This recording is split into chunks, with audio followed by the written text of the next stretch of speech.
excited to have you here today. We are having a small little issue as always, but it's just small, so it'll work out all right. Go ahead and hit enter studio. We're glad to have you all here, especially those who joined us early on in the show. If you have any questions during Genealogy Q&A, which is today, then be sure to drop it in the comments section and put Q in front of it so that Andy, who's running the chat, will be able to find it. So thank you for joining us today. A couple of little items of news I wanted to share with you is over on our Facebook page. I'm starting to trickle in a couple extra videos. I knew I took a little bit of a hiatus of adding videos over there because I did a lot of traveling this summer. We've also had a couple of challenges that were going on in our family, and so everything's fine. It's just been kind of hard to deal with, but now I'm starting to put a little bit more of the writing content over on to Facebook. So if you're on our Facebook page or our Facebook community, you should find that content. And I'm not sure what's going on over there, so I will just pretend it's not happening. Let's see what the other news. Oh, the other news I wanted to show with you today is that I have a new page over on the Family History Fanatics website. So let me type it in real quick, and then I'll drop a link in the comments there for you here in a minute. Okay, I have it all ready. I'm going to drop the link, and then I'm going to change and show it to you. All right. So what I have is a new place where you can find all of our research guides. So often they'll be in the show notes or in the description box under the videos, but we have quite a few here. Some of them you may already have picked up, but I do have a new one. This was a bonus handout for those who attended the Texas State Genealogical Society conference. It was a bonus handout, but I decided I'd just make it available for everyone if you wanted to grab that. But some of your favorites, as well as some that people keep asking for again and again, such as early U.S. Census comparison spreadsheet, the genealogy research plan template, the genealogy research brick walls. If you have Catholic ancestors, the terms in Latin, these are some quick research guides, as well as some other DNA guides. I will be in the next week or so adding a few more guides that we've created. They're entirely free, but do make sure you pay attention to this little section up here. There are some of the information, such as the one I saw Greg is in the chat, but the Ancestry DNA table maker, that is in Google Sheets, and there are instructions on how to save that, because you have to save a copy of that spreadsheet to your Google Drive. A lot of people keep asking for the ability to edit that file. No, you want to save it, and then you can edit it. So that information is right there. So in the handout, in the chat, you'll have a link to this URL. It's also in the description box. And yeah, so I hope you'll take advantage of that. And then just make a regular stop by there every now and then. We might add our new guides. Now, if you're a member of the FHF channel membership, the most recent video went live on October 9th, which was this weekend. And it is live, and the handout is in the description for members. And then if you are looking for the deep dive, it was scheduled for next Saturday, but Quattro and Cinco have their first swim meet in a very, very, very long time. And it's also a club level meet rather than a neighborhood swim competition. And so that's actually next Saturday. So we're going to bump our deep dive to the week following, and it will be a research deep dive continuing on with the Utah man we did previously. So that's all the updates. Are we good to go now? No, but that's okay. Oh, okay. For some reason, the network cable's not working. Oh, no. Okay. I'll have to troubleshoot it afterwards. Yes. And Greg, I did just see your comment that you have the living DNA table maker, and I will be adding that to that resource page there. And then I'll send an announcement once I have it all hooked up. So that's just going to be our I'm not dumping ground. Tell me another name for corral. I think that's too Texan, but anyway, our place where we're going to have a lot of our links to our publicly available, our free guides and resources. They're going to go there. And then for our channel membership stuff, that's behind a paywall. So that's over on the descriptions of that content over there.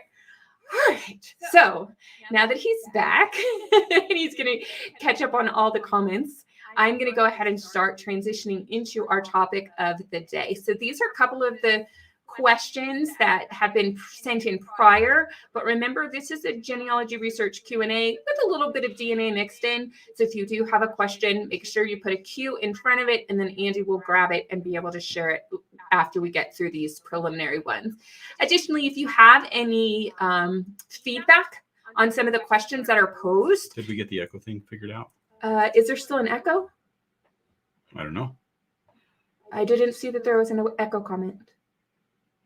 No, sounds good on this end. Yes, a little. There is the other ear where you can pop it in and see what's going on. So if you do have any contributions, some ideas and tips, you can always share your thoughts on the questions that we have as we go through. So, all right. Okay. So the first question, this person didn't reveal their name. They just sent it to me and didn't give me their name. So their name is anonymous. How do I know that I have fully researched a person? So that is an interesting question, because most professional genealogists have said genealogy research on a person is never done. And I think this is when it falls into, how do I know I have reasonably researched a person? So I'm going to give a couple ideas, and then Andy, be prepared to share your thoughts. And if you have thoughts in the audience, I want to hear what your thoughts are, and Andy will bring them up for us to share. So how do I know that I fully researched a person? Well, one of my first things to tell you about is to go to the Genealogy Research Guide. And remember, the link is in the description. And then go to the one that's number 8, the Genealogy Brick Wall Busting Guide. In that, I tell you a number of strategies, and then I give you a spreadsheet with a variety of different record types to look for. Now, genealogy research is always going to depend on a time and a place. And so, let me switch this real quick. How do I know I fully researched a person? Always depends on where we're actually researching. And so if you're researching in Namibia, the answer is going to be very different than if you're researching in Columbus, Ohio, or if you're researching in colonial America. So that's the first thing to keep in mind. You want to have a list of the types of records you could search, and then overlay that with the time and place you're researching.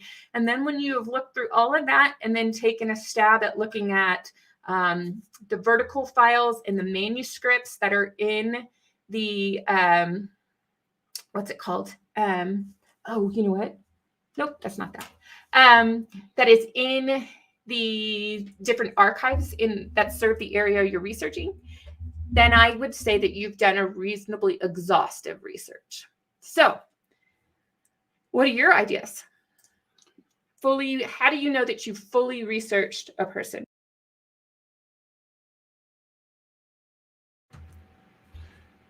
If one, you know everything about them, then you fully research them. Okay. Now, for anybody who's not living, I think you need to recognize that there's no possible way that anybody can be fully researched. So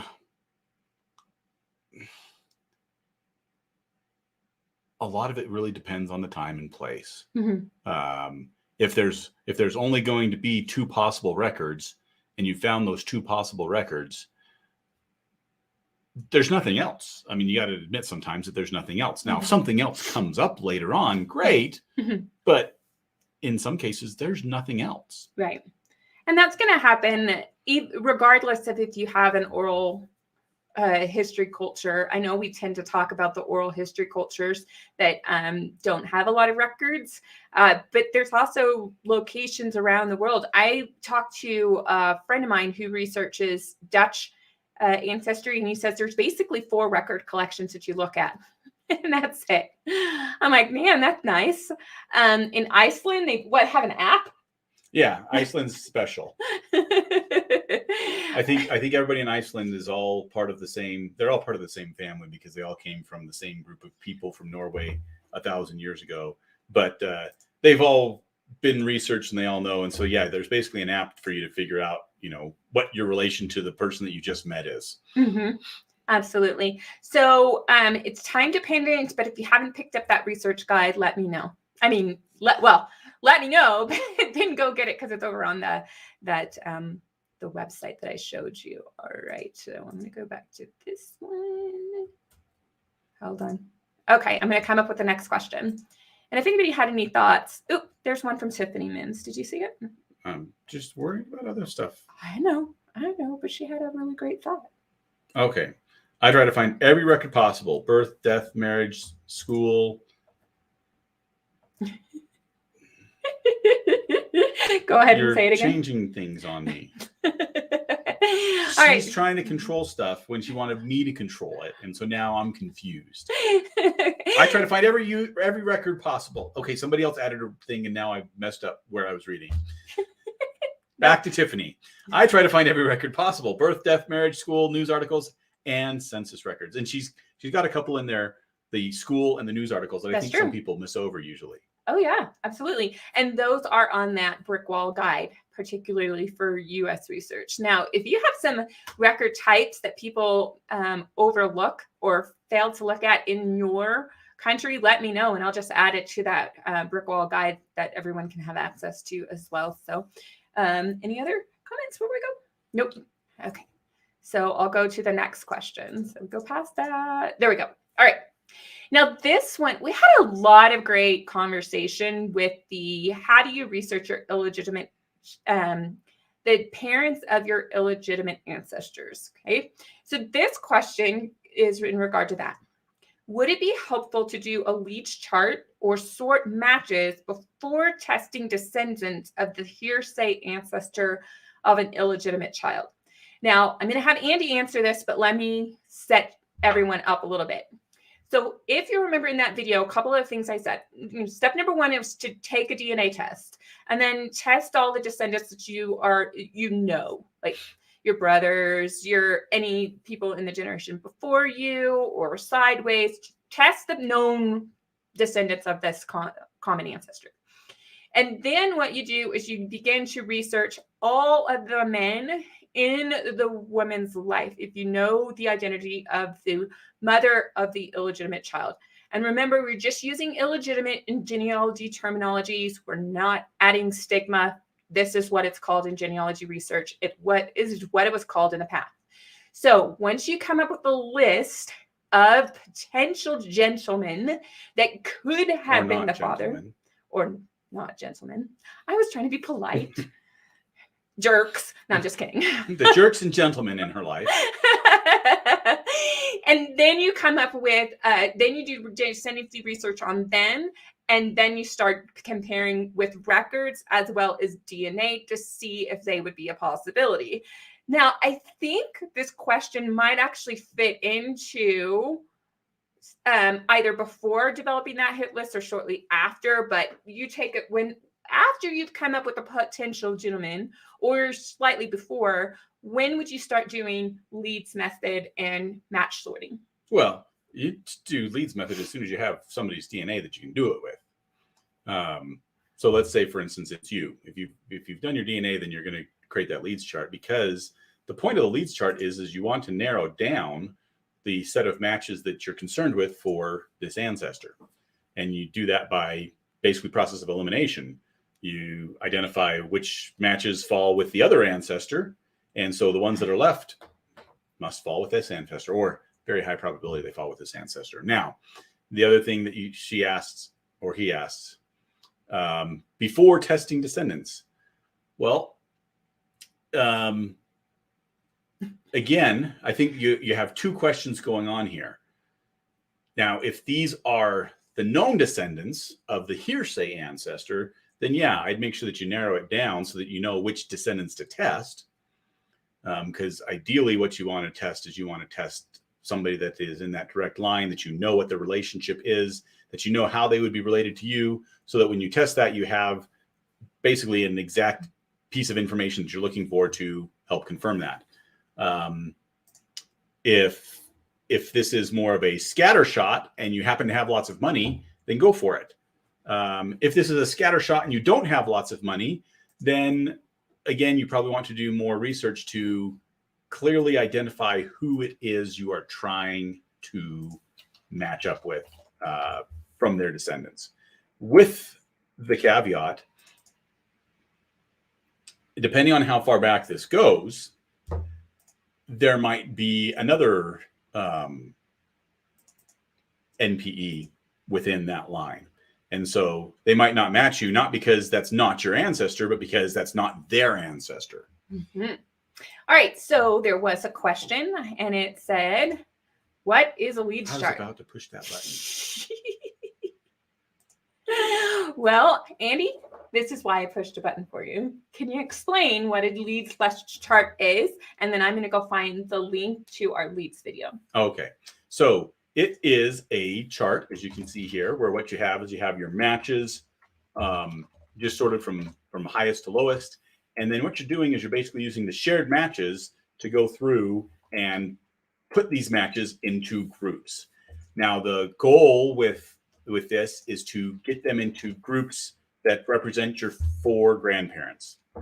Now, that doesn't always happen. Sometimes you only have 3 grandparents represented. Sometimes you have 6 or 7 colors because there might be some of these matches that are more closely related to you than what you thought. And so that can throw the results off. But it is a way of taking your matches and separating them out into groups. And so Devon is putting the link to a video about how to do that in the chat right now. So it's in the chat. Yep, it's there. Or you can also just go up into the YouTube search box and to Family History Fanatics leads chart, and you'll find several videos about the leads chart. Yep. So I thought you did a very good job answering that. Good job, hon. Thank you. You're welcome. All right. Now, somebody had mentioned city directories as a place to make sure that you're looking for your ancestors. Well, I thought that was great because it ties into this next question. And although it doesn't say on your screen, this question was indeed related to city directories. Is there a reason that places of employment are not indexed or included into the city directory entry? There is a column for names, marital status, address, occupation, so on, but nothing to the name of the employer. I thought this is a great question simply because, the city directories, when they do tell you where your ancestor worked, that's fantastic. I know that with, how is he related? So my great uncle, Uncle Eugene, he worked for his father for a number of years, and then it said he worked with a different tire company, and that helped me trace the rise and fall of the S.L. and Brown Automotive Company, and there was just a few people, so that was great. I know this person's question, actually, they're studying the history of employment of all the individuals that worked for their family's business. I thought, wow, that's kind of interesting. But there's a couple of reasons why a number of databases don't index that, but it depends really about the city directory. One, because not all city directories actually provide the name of the employer in the line for a city directory, then it's not very common. And then it falls into that category of, if we actually put this here, how many people would use that field? And the answer is probably not very many. So in order to make sure that database is usable, functional, and available to the public in the quickest amount of time with the least amount of expense, most companies are not going to have that field in the index. I have to scratch. Sorry about that. So I said one, but really that is the answer. There isn't, I don't really know of a second, but how do you go about searching for the occupation?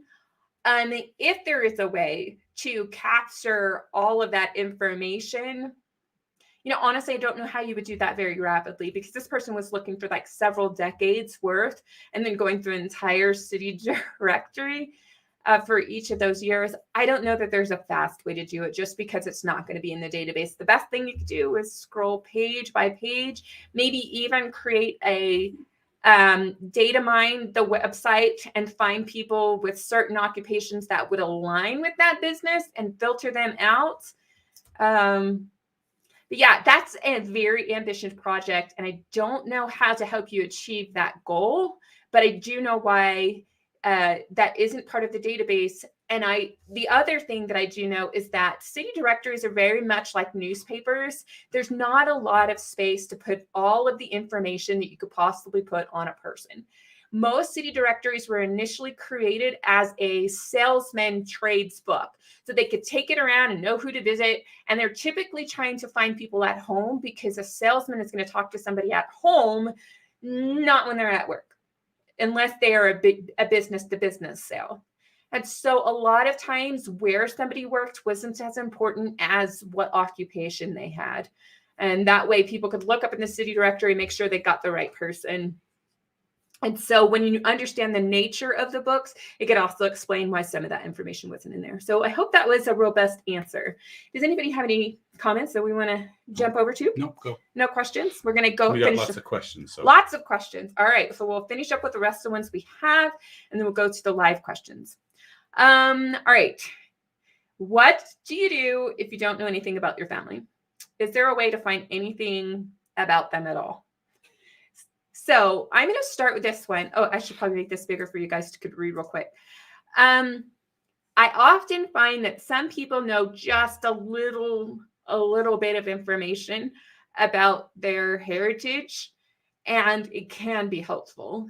But there's others who know nothing. So I'll talk to the people who they have more than they think they know. I wrote about this over on the blog. How do you research somebody you know very little about? And when I finish talking, I'll go look for the link for that. But I remember helping a young man, and he said, I was raised by my grandparents. They didn't tell me about my parents. So I thought, oh, this is their child. The children were both incarcerated, so the grandparents wanted the child to have nothing to do with their parents. But they did give him one name, and he knew where he was born. He knew he was born in Texas, and we had that name. And what was great is we actually searched the grandparents' names, and we were able to back our way into the parents' name, and we were actually able to stay in about an hour of actual research. So 30 minutes talking, an hour of research. I was able to figure out the name of his parents, and then also take his grandparents that he lived with back one generation. And that's not bad for just an hour of research. So you just use every little clue that you possibly can in order to get started. But what are some of the other strategies you would say for somebody who feels like they don't have anything? Well, first thing, if you don't know anything, then a DNA test is going to be the first record you want to do, because the idea there is to be able to link with other people. Now, they're probably going to be second or third or fourth cousins, but that at least starts getting you on to, your great-grandparents or great-great-grandparents. And if you happen to be lucky, maybe you'll find a half-sibling, in which case then you will be able to find out who at least one of your parents was. And this is something where, anybody who is adopted has gone through, this part.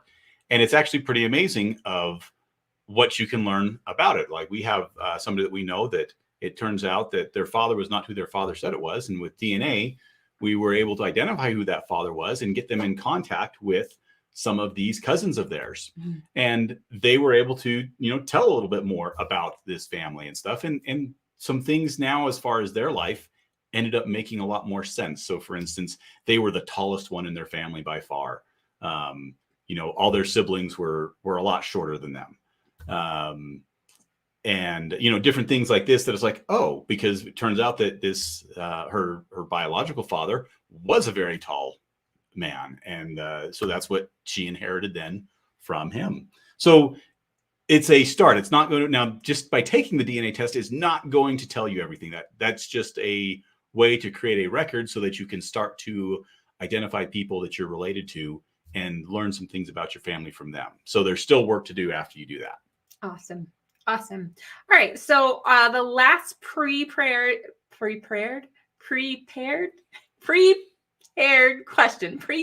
question that I have. All right. So my great-grandfather's great-grandfather came to the U.S. in 1832. He settled in Ohio with his 3-year-old son, and his wife passed away in New York. I'm guessing because this is the way they wrote wrote this, that they migrated, they passed through New York, the mom died, and he continued on to Ohio. Always take a bit of advice from this. Be very clear when you're explaining things in your research reports and your future writing. I completely understand being truncated in a comments on a YouTube channel, but this is one of those times you need to be very clear when you're writing a research report or writing notes on Family Search or Ancestor, wherever you're writing notes, be more clear. Okay, continuing. His other two sons decided to settle in Germany and Australia. Okay. I cannot find my fourth great-grandfather anywhere. It is as if he changed his name completely once he left Prussia. Okay, how many of you feel like you have ancestors who've done that? They were just dropped out here from another planet entirely. What can I do to find him? So I have a couple of research strategies, and then Andy will take over with DNA. Go ahead and share your own suggestions in the comments. So the first thing I would do is descendancy research of all of the third great-grandfathers, because notice here it said fifth great-grandfather. I forgot to make that so you could read, sorry. Fourth great-grandfather. Fourth great-grandfather. So I cannot find my fourth great-grandfather anywhere, so that means that you know where the third great-grandfather was. So I will start with that person, do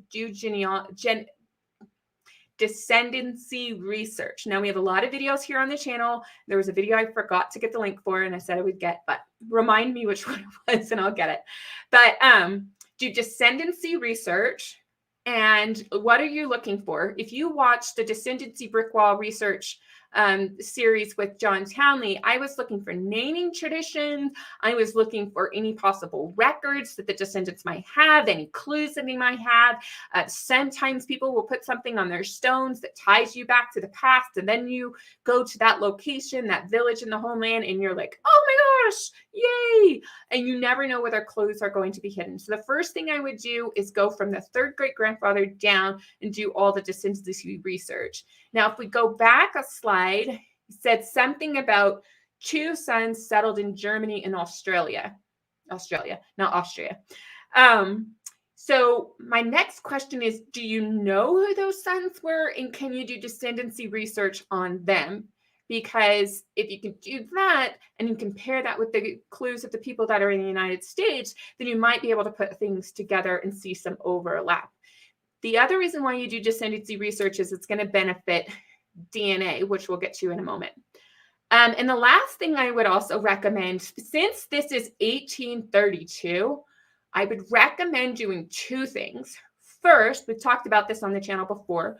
First, I would do a one name study, a one surname study in the area your ancestor lived, particularly in Ohio.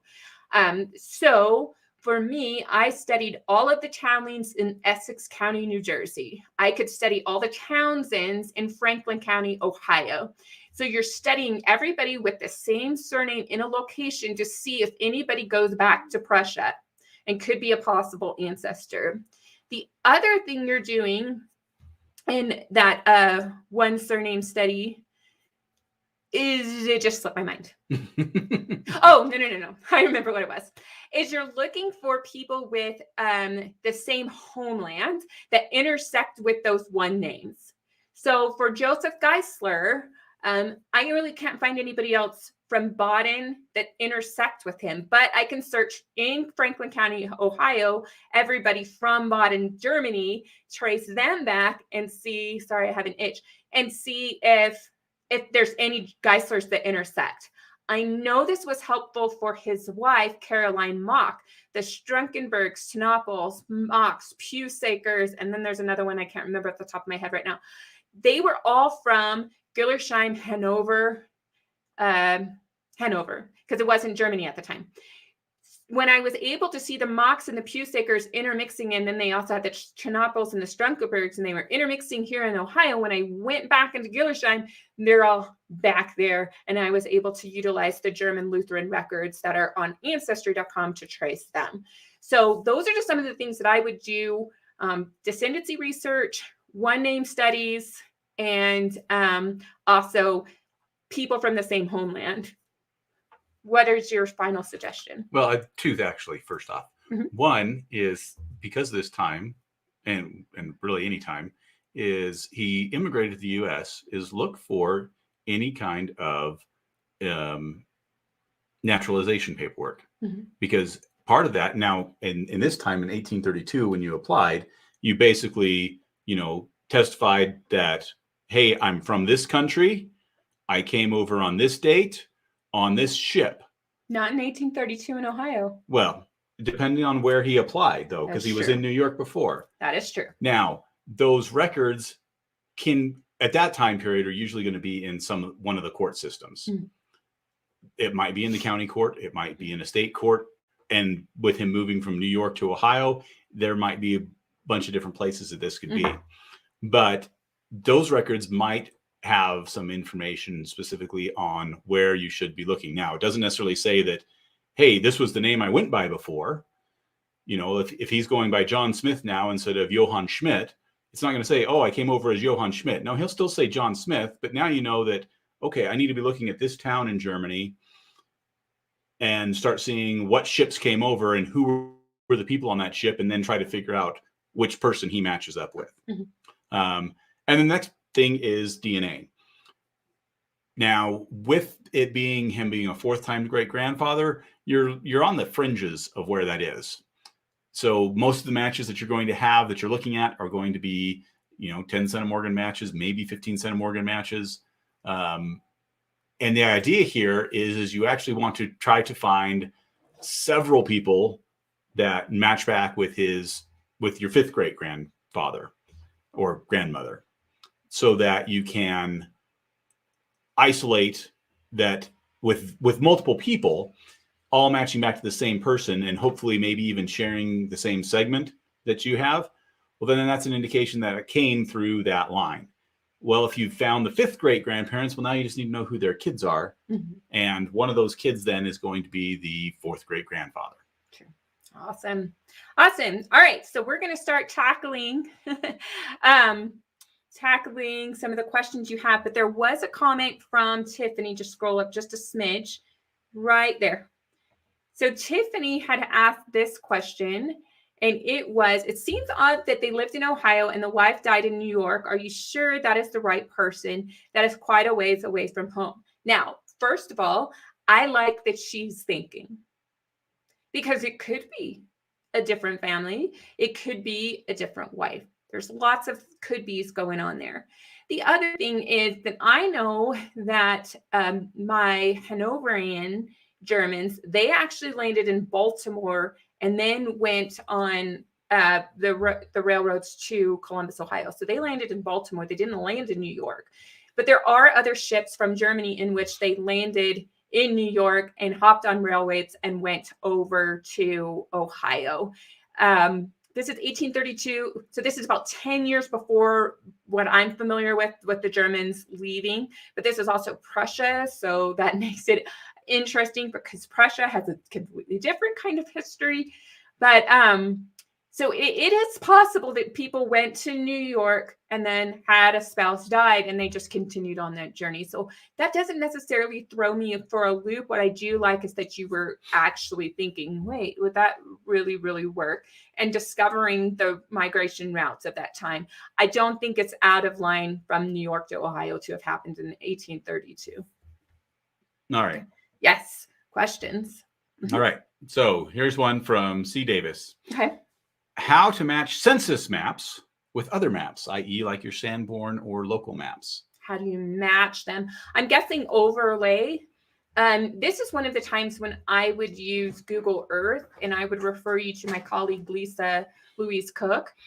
She has videos about overlaying historical maps onto Google Earth and matching them up like that. That's kind of what I would do.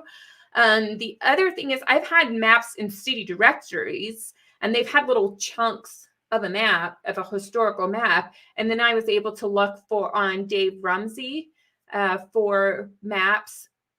And then I was able to kind of line it up. And then I was able to look for a modern map to line it up again. So there's a lot of different resources. So Google Earth is definitely a good one. Dave Rumsey has a lot of historical maps. Those were any other ideas? Well, the one thing I'm thinking of is with census. Now, this isn't necessarily a map, but just with the census itself, it tells you, or depending on the census, they might have written down the road that it's on and then the actual house number. Mm-hmm. So in a lot of cases, what you can do is you can just take those house numbers and find them, directly on Google Maps right now today. Now, in some cases, that is the same place. For instance, we lived in a house in New York that was 150 years old, actually 170 years old now. So it's been there since the 1850s. So you're going to find that address, I guess the address probably didn't come till later, but you can find that house on maps, all the way back into the 1800s. And in fact, there was a book about the town that was written in 1890s or so, 1900, that had some of the old pictures. Oh no, it was more modern book, but it had some of the old pictures. And one of the pictures in it was looking down the street that we lived on, and it was from like the 1890s. And you could actually pick out our house on that street. Now, our house had gone through some modifications, but really you recognized our house because of the house next door that happened to have this unique window on the side of the house. And so you recognize that house, which tells you that our house is next door and it looks a little different. So there's some different ways that you can start to look at different things, whether you're getting house numbers and matching them up on the census, or even just from some old pictures, if you happen to know where something is as far as a landmark, to be able to find where that is from. And then R. Miller said that the locations may not be in existence anymore, or the address. Did you just do something? I just put his thing, or address change names. So then there is a resource.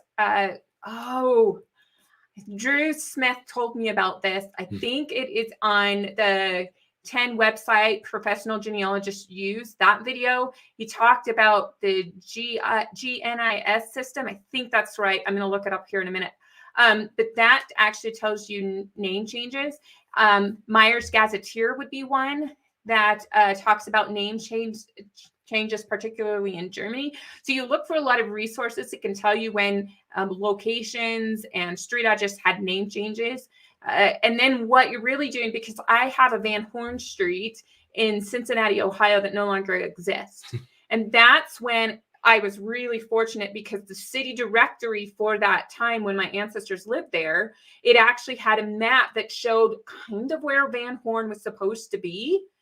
And then I was able to overlay it with a modern map and see, oh, it's not there because there's a big fat highway in the way. It's gone. But there were certain landmarks with the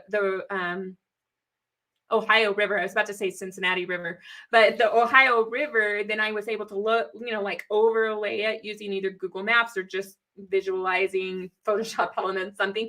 And then I was like, oh, now I see why it's not there. It's because the Van Horn Street has been replaced by a huge highway or a huge road, one of the two. So any other questions? Well, there's lots of other questions. Yeah. Next question, I should say. Okay. So here's one from Brina. Have you heard, or is it possible to load a 2D cluster chart into GEDmatch that is already partially sorted to rework it? Also known as the Ancestry DNA chart I made by myself with the Ancestry Table Maker. The answer is no. What you can upload to GEDmatch is you can upload a raw DNA file, or you can upload a GEDCOM file, your family tree, and you can link those together. So these other things that you make, maybe with other tools, no, you can't upload those to GEDmatch. And so, yeah, there's what it ends up being then is that there's a lot of mapping that you have to do yourself between, hey, I found these people together and now I need to go and, let's say, create a tag group in GEDmatch of those people so that I know when they pop up that they're part of this tag group. Yeah, it would be great if all these programs were all integrated together and you could share information across, but you can't.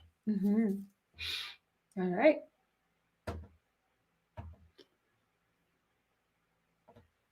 All right. Ashton asked, I have a 3% sub-Saharan DNA. I cannot find where it came from, even after searching 3 years and hiring 3 genealogists. Devon, can you take this one? Okay. I have 3% sub-Saharan African. I cannot find out where it came. Okay, there's a video. There's a video. So there's 2 problems with this. or actually, there's lots of problems with this. So this is for Ashton Yep. Upton. Yep. I misspelled your name, but here you go, bud. Or budette. That link. That's what you need to do. So there's two. You need to watch that video. Or there's lots of, I guess, problems with this. So let me just go over a couple of them. One, at 3% DNA, and what this video is going to show you is that you basically are going back probably several hundred years. If you're lucky, you're not, but most likely you're going back several hundred years. So that's the first problem.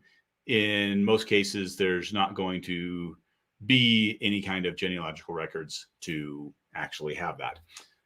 So then the second problem is in whatever civilization in Africa that you're talking about. Not all of them had even written records to begin with. So even if you're not going back that far and you're in a civilization that doesn't have any written records, then there's nothing to look at. Mm-hmm. There's nothing to research in that regards. Mm-hmm. So yeah, if I would say that the reason why you haven't found anything is probably because there's not anything to find. That's my guess. So you're basically going back to genealogy. It's about time and location? Time and location, yes. Mm-hmm. All right. So I'm going to pop this question in here that I found that you hadn't highlighted, but that's all right. This is from, I believe, Nursey.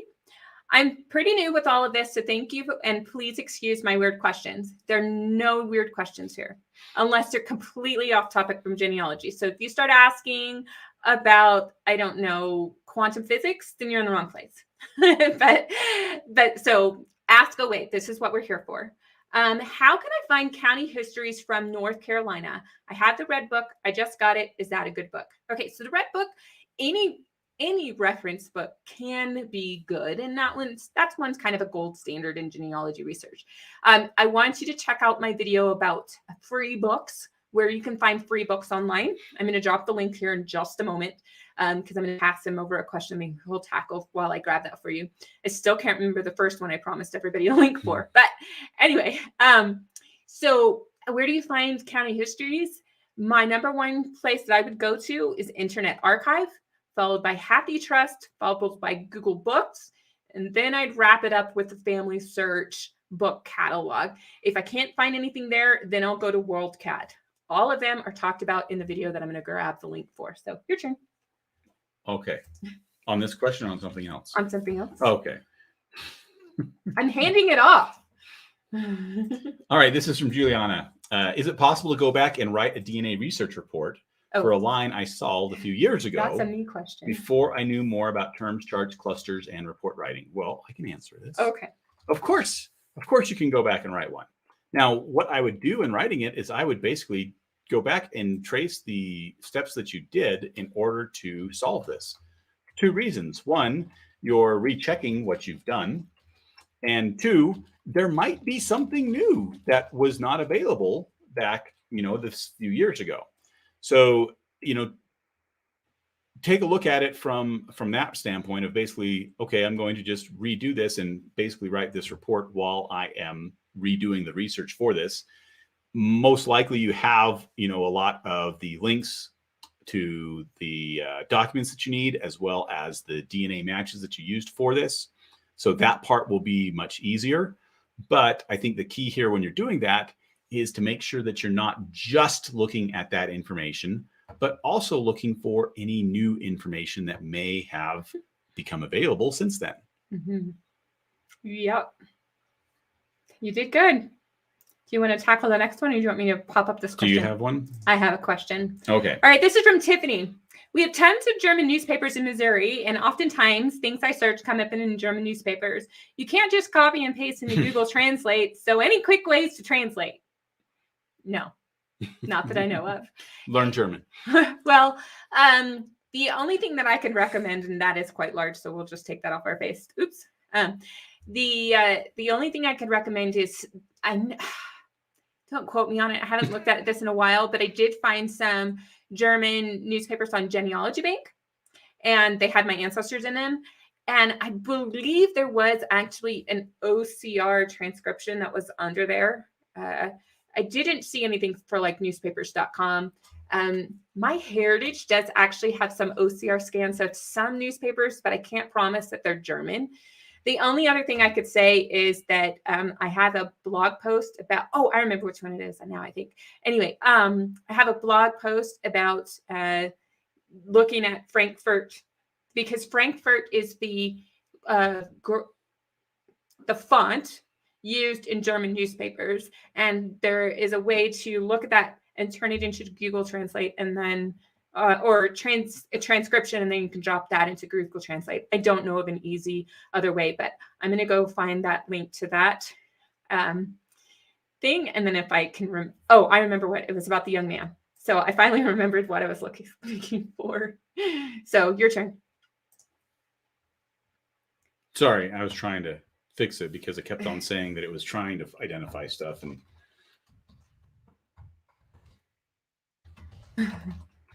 okay. How far can one reasonably go back on select branches where you know you carry more DNA based on DNA mapping? I may carry more on that branch than others I match. Okay, so this is a good question because it brings in the fact that, hey, while you get 50% of your DNA from your mom and your dad, beyond that, and there's a video on this, you don't necessarily get equal portions from each one of your ancestors. And so, for instance, you may have a line where you've gotten a bigger portion. And that's going to carry back so that you actually have more opportunity to find ancestors on that line. So how far back can you reasonably go? This is the next key, is reasonably. In general, I say, or lots of people have said, DNA can help you find ancestors that are about 5 to 7 generations back, about your 4th to 5th great grandparents, like that one question that we talked about. If, however, you've identified a line where you have, as Scarciter says, you have more DNA than what you would normally expect, then this can be extended. So you might be able to reasonably identify people back 7 to 10 generations now instead of just the 5 to 7 generations. Now, much beyond that, you're looking at the DNA is just too diluted. And anything after that doesn't mean that you can't find relatives past that. But what I think it does is it gets it outside the realm of reasonability. Mm-hmm. All right, I'm looking for questions. There were several in here. Someone said, I had very good luck with Google Books with finding family histories and county histories. Thanks. I'm glad you did. And then for Tiffany, you could always share some of your transcriptions into Family Search community groups. They have lots of language helpers. That is true. Okay. And Catharsider talks about the translation thing. If you understand German, I think what she's saying, or he's saying here, you can use German groups on Discord, or you can find German groups on Discord to help you find, and I don't remember what Forschung is, but to better understand and learn. That's my middle Good school job. and high school German. I can still pick out most of that. But that's about all I can pick out from that. Okay. What do you do when there is a language barrier in contacting a town hall in Europe? Would you use Google Translate? Depends on the language. You could always start with Google Translate, but I always try to see if I can find a friend who can help me fix the nuances. So for instance, I had, this is related but unrelated. So I had to give a talk in a congregation that was Spanish speaking. And so I wrote out my talk and I went to Google Translate, and then I sent both of those over to my sister-in-law, and she fixed a couple of the nuances that I didn't quite get. And she was like, just give it to me and I'll translate it. So there might be some friends that you know, or some people that you know that will translate a letter. And also I would go back to those family search groups, say, hey, I'm trying to write this German. I'm going to pick Gillerstein. I'm trying to write the church in Gillerstein. They speak German. This is my letter. What do I need to fix? Go ahead and go to Google Translate, try to fix it and see what people would give you. And then just keep that as a template for other German locations. So that's 2 things I would do. Find a friend. And then if you don't have a friend who speaks that language, then go to some groups that do translation, but try to do some of the work in advance. And then people just, they're just tidying things up for you. Anything else? Nope. I think we're good. So if we didn't get to your question today, be sure to drop them in the comments section, because that's where I get them to preload them for future videos. Or if it's really great, I'll turn it into a video. Thank you so much for joining us. Have a great day and enjoy the journey of climbing your family tree. Bye. Bye.